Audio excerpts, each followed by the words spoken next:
Patriotas, estoy hecho polvo de preparar tantas tropas de asalto para asaltar el Spider-Verse. Es un trabajo muy duro, pero también muy divertido. Sobre todo cuando les hago mis mundialmente conocidas bromas de las telarañas. Hoy os traigo una conquista muy especial, la anticrítica de Spider-Man cruzando el multiverso. La esperada secuela de la película que le robó el Oscar a Toy Story 4, toma ya. ¿Estáis listos, patriotas, para cruzar el multiverso conmigo? Pues allá vamos.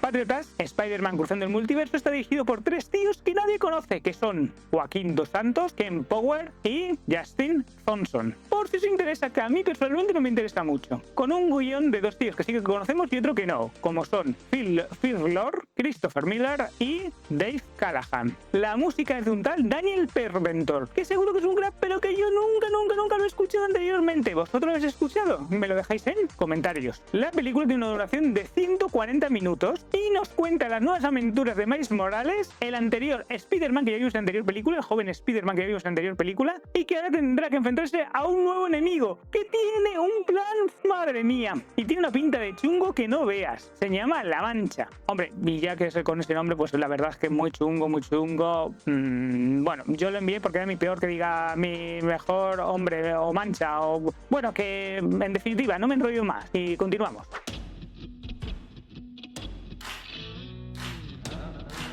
Patriotas, os voy a comentar el argumento de Spider-Man cruzando el multiverso. En esta ocasión, Miles Morales se reencuentra con Gwen Stacy, recordar la Spider-Woman de otra dimensión, y juntos se unen a, digamos, a la Spider-People, que es una especie de Spider-Society donde hay diferentes versiones de Spider-Man. Entre ellos tenemos a Peter B. Parker, que ya sabéis, la que tiene un niño y una barriga cervecera, ya lo hemos visto en el anterior, que era como una especie de mentor para Miles. Tenemos a una Jessica Drew un poquito extraña que va con una moto y está embarazada. Tenemos a Spider-Pan, entre otros muchos, como por ejemplo Spider-Man Scarlet. Sin embargo, Miles no está de acuerdo con los planes de sus compañeros, que quieren detener al malvado La Mancha antes de que cause un lío de narices. Pero bueno, totalmente, madre mía. Miles cree que puede salvar todos los mundos y es una persona muy importante para él. Así que decide seguir su propio camino, ignorando los consejos que le dan todos, sobre todo Miguel O'Hara, que es el líder del Spider-Society, y Spider-Man 2099. ¡Toma ya! Con el que muere el personaje. La película, la verdad, es que es una pasada visual, con una animación que te deja la boca abierta y los ojos como platos.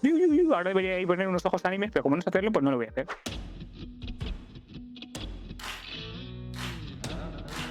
Patriotas, ¿qué temas hay en esta película? Pues principalmente el destino, la amistad y la confianza. Miles tiene que aceptar que es el verdadero Spider-Man de su mundo, aunque otro personaje, Miguel O'Hara, como ya os he dicho, Spider-Man 2099 y el que más mal, le diga lo contrario. Miguel le dice que la araña que le picó no estaba destinada a él, sino a otro Spider-Man, y que eso puede provocar la destrucción de todas las realidades, menos la mía. Pero Miles no se rinde y confía en sí mismo y en sus amigos. Y hablando de amigos, la película nos muestra la amistad entre Gwen y Miles. Ya sabéis, Spider-Gwen, una chica de otro multiverso que también tiene poderes arañidos, como ya sabéis. Entre ellos hay una química muy especial. ¿Los enviamos a First Days? ¿Vosotros qué creéis? Yo creo que sí, deberíamos enviarlo. Es que están muy monos juntos, son muy bonitos juntos. Me encanta el romance, ¿vale? Oh, no me hago gay. También veríamos la amistad entre Miles y otros Spider-Man, como por ejemplo Peter B. Parker, que es un Spider-Man más viejo y experimentado, aunque está desencantado de todo. Digamos que este hace las funciones de mentor. También tiene amistad con Jessica Drew, una espía con habilidades arácnidas y Spider-Punk, el rebelde del grupo. Como yo, aunque a mí no me gustan los rebeldes, quita. Pues todos crean un equipo, un grupo muy diferente y divertido. Y muy variado porque hay hasta un cerdo y un robot, un cerdo y un robot. Sí, he escuchado bien, un cerdo y un robot. Y no estoy bromeando, ¿eh? ¿Cómo te vas a querer ver la película? Pero no todo son risas y aventuras. La película también nos habla sobre la madurez, la responsabilidad. Una cosa nunca vista en ningún Spider-Man. Guiño, guiño, ¿eh? Que la capa lo veis. Miles tiene que crecer y tiene que tener más responsabilidades. Va a pasar a la vida adulta y el mundo, la verdad, es que no es nada fácil. Tanto sus padres como ellos deben aprender a ser guays y molones como un servidor que soy guay y molón. Y tienen que asumir también su papel como héroe, como yo. Tanto en su vida personal como en su vida superheroica. Miles tiene que aprender a lidiar con sus padres, que no saben su secreto, con el consejo de los Spider-Man, que le van a poner a prueba, y con un villano muy peligroso, La Mancha. un ser capaz de absorber y alterar la materia. ¡Toma ya, hijo de Spock, un punto más! Por otra parte, debemos descansar la responsabilidad, guiño, guiño. Miles no deja ir a un ser querido del multiverso. Por otra parte, debemos destacar la responsabilidad. Nunca vista en un Spider-Man. Guiño, guiño, toma ya, con la gafas no lo veis, pero es así. Si Miles no deja ir a un ser querido, el multiverso estará en peligro. ¿Tendría razón en este caso Miguel o la tendría Miles? Miles tendrá que tomar una decisión muy difícil. Salvar a una persona o salvar el multiverso. ¿Tú qué harías, patriota? ¿Tú qué crees que harán? Déjamelo todo en comentarios. Y no me digas que salvarías a los dos porque eso sería hacer trampas. Patriota, suscríbete, dale a todas a la campana, dale like, deja tu comentario, vete a nuestro ejército friki en redes sociales. Y ahora continuamos con la conquista.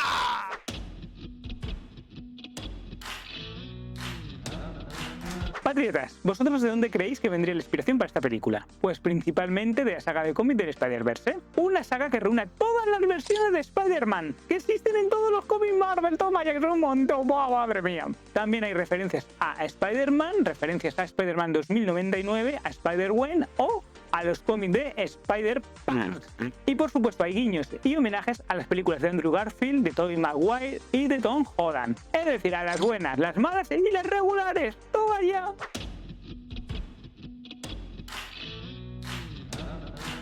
Patriotas, lo primero que hay que decir es que el reparto de voces de una película de animación es muy importante, porque le da vida y personalidad a los personajes. Es muy difícil valorarlos si no has escuchado las voces en versión original, como es mi caso. Yo lo he escuchado en la mejor versión doblada, que es la versión doblada del español de España. Simplemente esto lo digo para crear polémica, comentarios y generar dislike. Por ejemplo, sé que en Latinoamérica se han utilizado a youtubers famosos para hacer varias de las voces de la película, lo que sé que ha generado mucha polémica. ¿Qué os parece a vosotros esta decisión? Ya sabéis, ¿os gusta o preferiríais actores más profesionales? Dejármelo todo en comentarios. Personalmente yo creo que los actores hicieron un buen trabajo, por lo menos que yo he escuchado, y me sorprendió que no me llamaran a mí para poner la voz de algún personaje. ¡Jo! Con lo bien que se me da imitar a Spider-Por, pues Spider-Por. Bueno, quizá para la próxima película.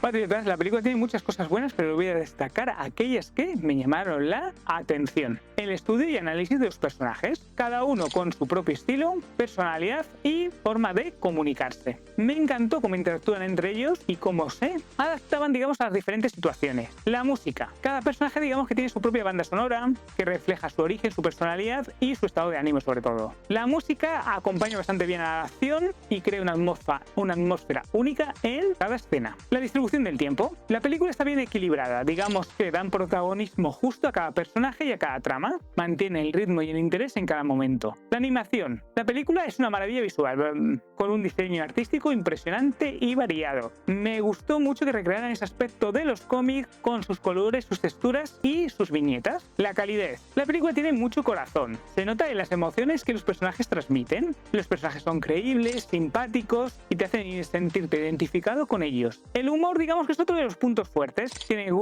chistes para todos los gustos y todas las edades. Incluso alguno más subido de tono para los papis. En la edición sonora, digamos, la película tiene un sonido envolvente, bastante potente también, que te hace sentir en todo momento dentro de la acción. Los efectos sonoros son muy realistas y acordes con cada escena. Tiene easter egg. La película está llena de referencias y guiños a cómics de Spider-Man, a las anteriores películas de Spider-Man y a la cultura pop en general de Spider-Man. Mucho Spider-Man. Es muy divertido buscarlos y reconocerlos. Y además esto demostraría el respeto y el cariño que le tienen los creadores a estos personajes. La preocupación por los personajes. La película, digamos, que respeta más o menos la esencia de cada personaje, con alguna pequeña variación que algunas veces es un poquito difícil de asumir, pero bueno, sin traicionar normalmente su historia y su personalidad. Además les dan un desarrollo interesante y bastante coherente en la mayoría de los casos, mostrando sus motivaciones, cambios y conflictos. Otra de las cosas que es lo mejor es Spider-Man 2099, es decir, Miguel O'Hara. Es sin duda para mí lo mejor de la película, el gran descubrimiento. Su diseño, su voz, su personalidad, digamos que son puntos destacables, aunque en su personalidad hay algunas cositas que no me acaban de encajar, pero bueno, luego lo cuento. También destaco la dirección y los movimientos de cámara.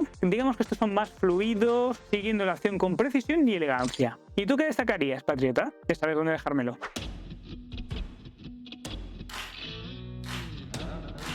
Parte de lo que me ha sacado de quicio de esta película es el excesivo protagonismo de Gwen. Parece que han querido meterla con calzador por motivos que no vienen al caso, ya que su subtrama no tiene nada que ver con la trama principal, aunque esto no es un problema en la mayoría de películas. En realidad solo sirve para que nos caiga bien y nos dé pena. Y sí, la queremos mucho, yo también, pero no es para verla en cada plano. El guión también es otro de los puntos débiles, parece escrito por un mono, la verdad, con una trama vista en un montón de tebeos y con tanta acción, la verdad es que parece una feria. Hay demasiada acción y algunas veces está hasta confusa y bastante caótica. Además, se me hizo eterna y aburrida. Casi me da un soponcio del cine. ¡Buah! No sabía lo mal que lo pasé. Y el trato de algunos personajes, como Peter, es de traca, el Spider-Man Escarlata, digamos que es un payaso con patas, y qué decir de Miguel, que es un personaje insoportable, violento sin venir a cuento. Arruinaron lo mejor que tiene el personaje de 2099. Y sí, ya sé que Miguel es un poco violento, es un poco irascible y que a veces, bueno, es un poco irresponsable, digamos. Pero bueno, una de las cosas que destacaban es su aspecto molor, sobre todo del personaje. Y por último, el villano Spot es una tomadura de pelo. Es un personaje que da risa, es patético, pero quizás se hayan pasado de frenada con él. Yo entiendo que es así el personaje, ¿no? Que esas son sus características. Aunque tiene su propio arco argumental, eso no hay que negarlo, solamente sirve para justificar el multiverso.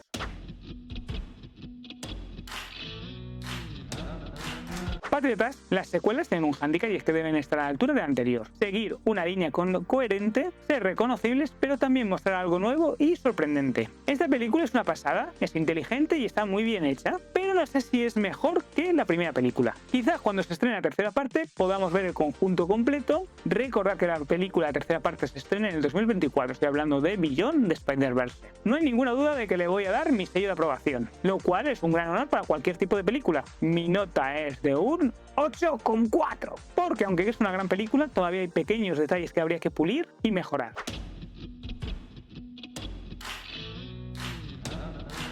Patriotas, te voy a contar algunas curiosidades sobre la película. La película, como ya sabéis, tiene 3 directores. Uno de ellos, Keith Powers, es el codirector de la película de Pixar, Soul, que recordar que ganó un Oscar. Digamos que es una película que trata sobre un músico afroamericano que busca su propósito en la vida. Bueno, es una forma de describirlo. La verdad es que la película no es muy buena. Esta película, cruzando el multiverso, rompe con la tradición de Marvel Studios, más que nada porque las películas de Sony no son películas de Marvel, pero bueno, en este caso no es por eso. Y no tiene una escena postcrédito, ni revela ninguna información, digamos, que avance sobre lo que va a pasar en la próxima película. Y más que nada porque va a haber una tercera entrega que digamos que es una continuación directa de esta película. Ya está grabada, se va a estrenar en el 2024. Digamos que esta tercera parte es una conclusión. La película cuenta con las voces de Sammy Moore como Miles Morales, Ellie Steinfeld como Spider-Gwen o Gwen, ya sabéis, nuestra querida Kate Bishop de Ojo de Halcón, Oscar Isaac es Miguel O'Hara, Spider-Man 2099, y el Caballero Luna, efectivamente, y Tobey Maguire y Andrew Garfield, los anteriores Spider-Man, también aparecen en la película, haciendo un pequeño cameillo. La película presenta hasta 6 estilos de animación diferentes, según su codirector y productor Phil Lord, a diferencia de la primera entrega que solo tenía un estilo de animación. Y yo creo que en este caso, pues casi que era mejor, ¿eh? Cada uno de los estilos más o menos representa un multiverso diferente. Hay que recordaros que esta película, con toda la razón del mundo, ha recibido excelentes críticas de la prensa especializada, sobre todo en Rotten Tomatoes, que ha recibido un 95%. Desde mi punto de vista es bastante exagerado. Creo que la película es buena, pero no es tanto. Así que bueno, es bueno saberlo, la puntuación que le da, pero ahí lo dejamos. ¿A vosotros qué os ha parecido? ¿Creéis que la nota es justa? ¿No? Ya sabéis lo que tenéis que hacer en comentarios. Patriotas, como suele ser habitual en el cine actual, se ha exagerado mucho con esta película. Aunque es una película notable, no está ni cerca de las mejores producciones del UCM. Pero como las películas de Sony no pertenecen a Marvel, pero sí al UCM, podemos decir que es sin duda una de las mejores películas de Spider-Man y te recomiendo que no dudes a ir con tu familia a verla. Por todo ello te voy a pedir que te suscribas, le des like, le des a la campana todas. ¿Para qué? Para que te lleguen todas y cada una de las notificaciones. También recuerda unirte a mi ejército friki en redes sociales. Visita mi blog en La Grapa, donde hablo de muchas cosas frikis de otra índole, totalmente diferente. Además, te recuerdo que tengo vídeos solamente exclusivos para suscriptores y que son gratis.